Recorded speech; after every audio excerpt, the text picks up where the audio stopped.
Voilà, dans la première vidéo qui nous a permis de présenter la notion de nombre dérivé, à partir de l'étude du mouvement d'un objet en chute libre, nous considérions un objet lâché sans vitesse initiale depuis la hauteur d'une tour, hauteur de 80 mètres, et on a imaginé qu'on prenait des photos toutes les secondes de cet objet. On s'aperçoit que durant la première seconde de la durée de chute, eh bien, l'objet parcourt 5 mètres. Au bout de la deuxième seconde, il parcourt une distance 3 fois plus grande, 15 mètres. Au bout de la troisième seconde de chute, il parcourt une distance 5 fois plus grande que la distance parcourue lors de la première seconde. Et lors de la quatrième seconde de chute, il parcourt une distance qui est égale à 7 fois la distance parcourue lors de la première seconde. Ces variations sont vraiment caractéristiques d'une fonction du second degré. Et si on exprime la distance parcourue depuis l'instant initial où on le lâche, eh bien cette fonction, c'est une fonction carrée. En fait, ces variations ici sont vraiment caractéristiques d'une fonction du second degré. Et si on exprime la distance parcourue g de t sous cette forme-là, on voit bien que ça fonctionne. On obtient bien la distance parcourue par l'objet depuis l'instant t égale 0 où on le lâche d'une hauteur de 80 mètres. Et si plutôt que d'étudier la distance parcourue, on veut étudier sa hauteur, eh bien on a une fonction qui est du type 80 moins la distance parcourue. Et c'est cette fonction-là que nous avions visualisée, que nous avions indiquée. Ici, vous avez en bleu le graphe de 80 moins 5. Alors ici, avec l'outil qui est sur Office.net, disponible pour tout le monde, qui permet de tracer les graphiques de fonctions, tracer les tangentes. Cet outil est disponible sur Office.net. Et donc, vous entrez ici l'expression de la fonction qui donne la hauteur de l'objet en fonction de petit x. Alors c'est le temps, en fonction du temps, la durée de la chute. Et vous avez la fonction en bleu ici. Ce qu'on a calculé ensuite, c'était des vitesses moyennes, rappelez-vous. On avait calculé les vitesses moyennes. Eh bien, si on a calculé la vitesse moyenne, la première seconde, c'est 5 divisé par 1, c'est 5 mètres par seconde. Sauf qu'elle est négative, puisque l'objet, son y diminue, sa hauteur diminue. Le y ici, 80 moins gt, la fonction est décroissante. On le voit sur le graphique, la fonction est décroissante. À t égale 0, attendez, on va faire ça autrement. Je vais prendre à t égale 0, vous avez l'objet qui a une hauteur de 80 mètres. Au bout d'une seconde, sa hauteur, il a parcouru une distance de 5 mètres, sa hauteur maintenant est à 75 mètres. Et si vous calculez la vitesse moyenne entre ces deux instants, eh bien c'est la distance parcourue 5 mètres divisé par le temps mis pour parcourir. Le temps mis pour la parcourir, c'est-à-dire une seconde. 5 mètres en une seconde, ça fait une vitesse de 5 mètres par seconde. Cette vitesse est négative parce que en fait le y, c'est la vitesse de la variation de sa hauteur, si vous voulez. C'est la vitesse de... Oui, c'est ça. La vitesse décrit un petit peu comment varie sa hauteur en fonction du temps, vous voyez. Et sa hauteur a diminué, donc la vitesse est négative. Il faudrait dire les choses comme ça en fait. Sa vitesse, c'est le delta y divisé par le delta x. Et c'est là qu'on retrouve la notion de pente de la droite AB ici. Si vous considérez le point grand B ici qui correspond au point, la hauteur de 80 mètres ici, c'est la hauteur à laquelle on lâche l'objet. Une seconde plus tard, eh bien, sa hauteur a diminué de 5 mètres. Et donc le delta y ici, au niveau du graphique, hauteur en fonction du temps, le delta y, le delta hauteur, c'est moins 5 mètres. Et le delta de la variable, c'est la variation de temps, c'est 1 seconde, représenté par x ici. Et alors vous faites le rapport des deux, vous avez des mètres par seconde, c'est bien une vitesse en fait. Et cette vitesse, c'est quoi? C'est la pente de la droite AB. Puisque la pente de la droite AB, c'est delta y sur delta x. Donc vous avez ici la pente de cette droite, ici c'est moins 5 mètres par seconde. La première seconde, il parcourt une distance de 5 mètres. Si maintenant vous déplacez le point grand B, vous cherchez entre 1 seconde et 2 secondes, on a vu qu'entre 1 seconde et 2 secondes, il parcourt 15 mètres, distance de 15 mètres, et vous voyez que la pente, parce que oui, j'ai oublié de vous dire que ici, l'outil a l'avantage de calculer la pente de la droite qui passe par les points A et B, qui calcule à cette pente-là, et on obtient moins 15 mètres par seconde, évidemment. Il a parcouru 15 mètres en 1 seconde. la deuxième seconde. Et évidemment, c'est 15 mètres de perdu pour la fonction, hein, donc cette pente est négative. Le y, la hauteur diminue, la pente des droites AB est tout en négative. Alors, peu importe que je place A avant B ou après B, hein, vous voyez.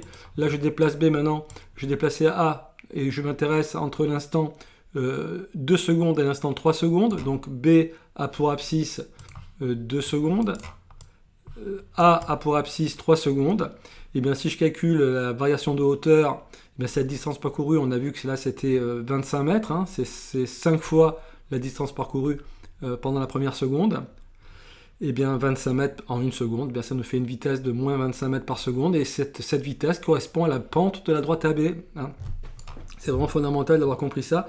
Et maintenant, si vous déplacez le point grand B et que vous le faites aller à la 4e seconde, avec une abscisse de 4 secondes, ben là, entre A et B, vous avez une variation de hauteur de 35 mètres, 7 fois les 5 mètres associés à la première seconde, et vous avez une droite dont la pente est moins 35 mètres par seconde, hein, puisque en abscisse, vous avez du temps, l'unité c'est le temps, en secondes.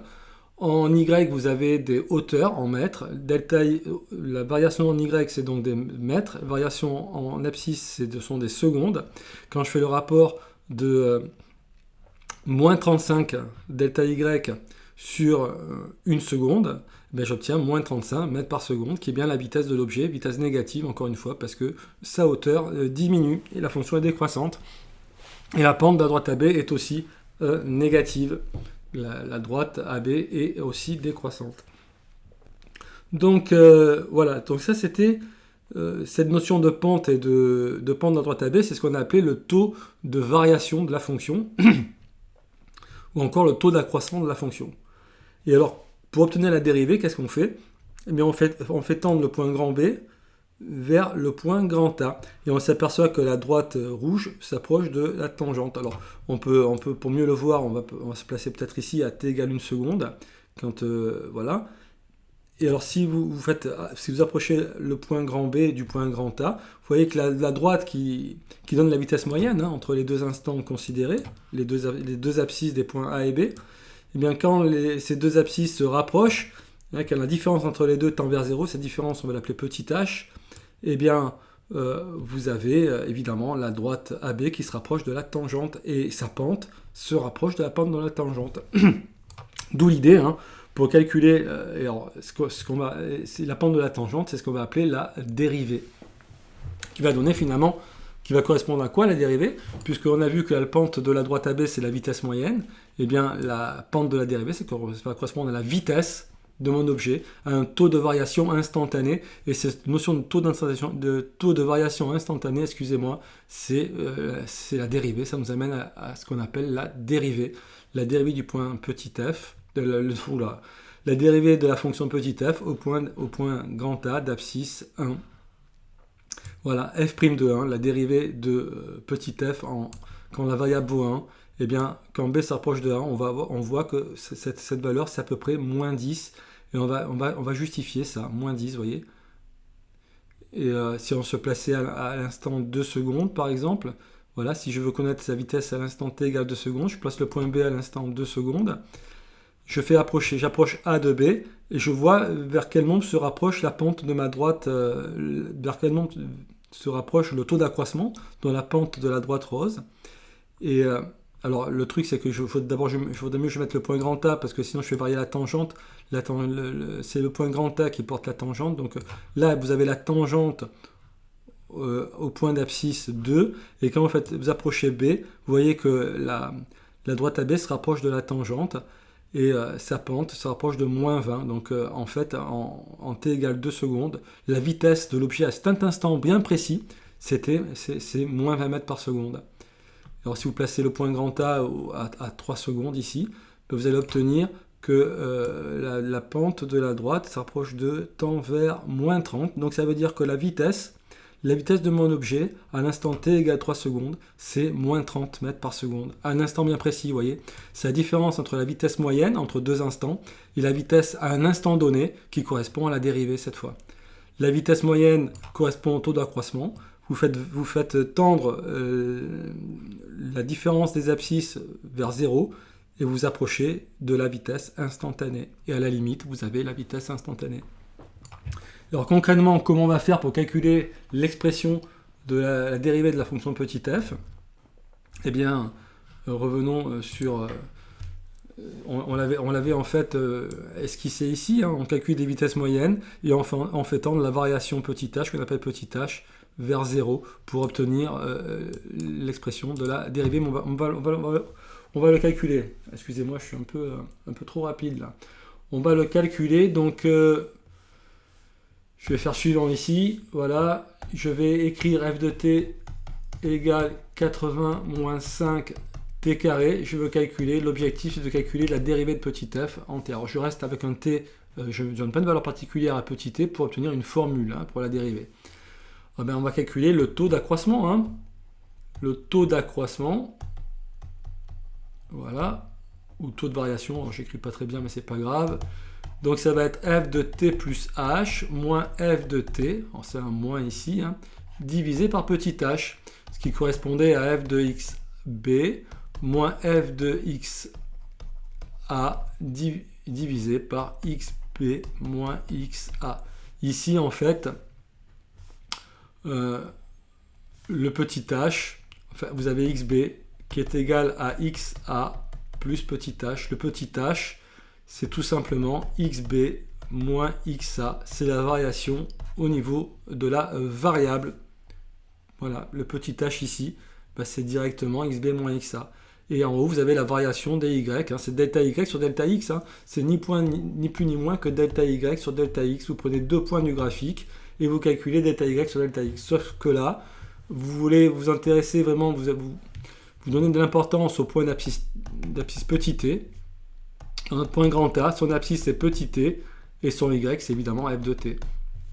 Et le point grand B, ben son abscisse c'est t plus h, donc ça c'est xb, et son image, son y, hein, le point l'ordonnée du point sur le graphique qui a une abscisse égale à t plus h, et bien c'est f de t plus h évidemment. Alors allons-y, hein, on calcule, concrètement qu'est-ce qu'on fait? On calcule f de t plus h. Donc vous voulez calculer la dérivée de petit f, vous calculez d'abord f de t plus h. Alors t souvent c'est x, hein, c'est la variable. F de t plus h, ben, vous remplacez, hein, quand vous voulez calculer f de 4, vous remplacez t par 4. Si vous calculez f de t plus h, vous remplacez t par t plus h dans l'expression de la fonction. Donc ça fait moins 5 fois t plus h au carré. Ça fait 80 moins 5 fois t carré plus le double produit 2 fois t fois h plus h carré.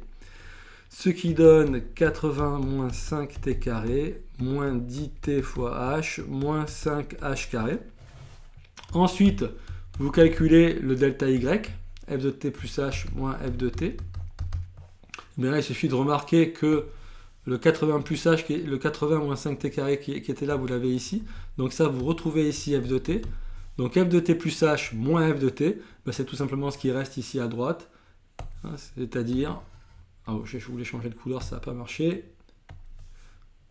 C'est-à-dire, écrit en bleu, moins 10 fois t fois h moins 5h carré. Donc ça, c'est votre delta y. Le taux d'accroissement, eh ben, c'est delta y sur delta x. Donc ça va vous calculer f de t plus h moins f de t divisé par petit h.